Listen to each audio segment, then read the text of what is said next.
Apa yang dimaksudkan dengan pembakaran sempurna dan pembakaran tidak sempurna?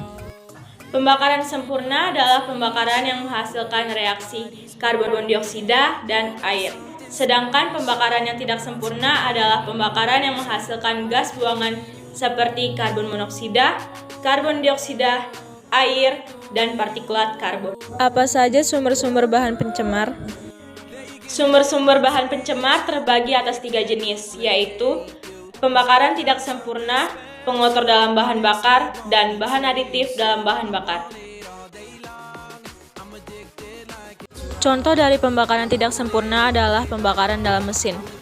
Pembakaran dalam mesin biasanya berlangsung tidak sempurna, sehingga asap kendaraan akan mengandung karbon monoksida, partikel karbon atau jelaga yang biasanya berwarna hitam, dan sisa bahan bakar atau hidrokarbon. Contoh dari pengotor dalam bahan bakar adalah batu bara.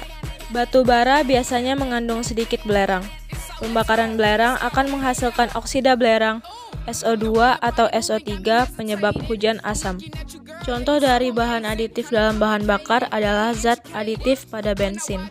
Pembakaran bensin bertimbal yaitu zat aditif pada bensin atau tetraethylit atau yang biasa disingkat dengan TEL akan menghasilkan partikel timah hitam yaitu PBBr2 yang beracun. Sebutkan zat-zat pencemar hasil pembakaran dengan dampak masing-masing terhadap lingkungan dan kesehatan. Yang pertama, karbon dioksida. Karbon dioksida yang berlebih akan mengakibatkan peningkatan suhu permukaan bumi, yaitu yang dikenal dengan efek rumah kaca.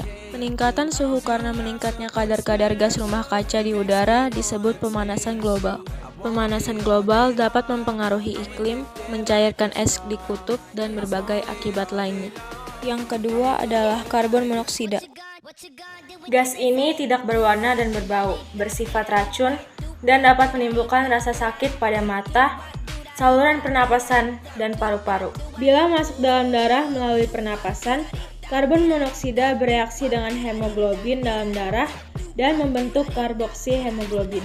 Adanya gas karbon monoksida pada hemoglobin akan menghalangi fungsi vital hemoglobin untuk membawa oksigen bagi tubuh. Ambang batas karbon monoksida di udara adalah sekitar 20 ppm, dan jika kadarnya lebih tinggi daripada 100 ppm akan menyebabkan rasa sakit pada bagian kepala dan gangguan pernapasan, dan jika kadar ppm-nya lebih tinggi lagi akan menyebabkan kematian. Yang ketiga adalah oksida belerang. SO2 jika bereaksi dengan air dalam saluran pernapasan akan membentuk asam sulfit yang akan merusak jaringan dan menimbulkan rasa sakit. Jika SO3 yang terhisap, maka akan membentuk asam sulfat dan asam ini lebih berbahaya.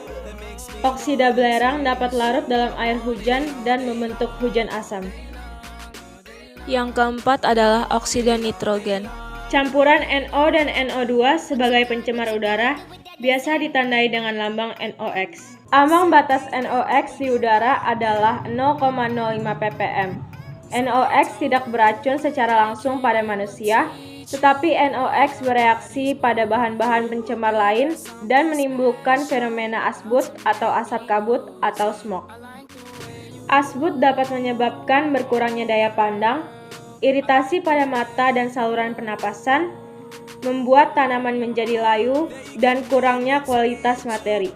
Yang kelima adalah partikel timah hitam. Partikel timah hitam dapat mengendap pada tanaman sehingga bahan makanan menjadi terkontaminasi. Kadar timbal dalam darah dapat menyebabkan keracunan, yaitu dapat menyebabkan sakit kepala, mudah teriritasi, mudah lelah, dan depresi. Sedangkan keracunan yang lebih hebat lagi dapat menyebabkan kerusakan pada otak, ginjal, dan hati. Berikan gagasan atau ide atau pendapatmu tentang bagaimana cara mengatasi dampak yang ditimbulkan dari pembakaran bahan bakar. Menurut saya, cara yang pertama adalah melakukan penanaman tumbuhan sebagai penyerap karbon dioksida hasil pembakaran bahan bakar. Cara yang kedua adalah menggunakan transportasi umum dibandingkan kendaraan pribadi. Cara yang ketiga adalah menggunakan bahan bakar dengan kadar belerang yang rendah. Dan yang terakhir adalah dengan mengurangi pembakaran yang berlebihan. Sekian video tugas dari saya Ibu, terima kasih dan shalom.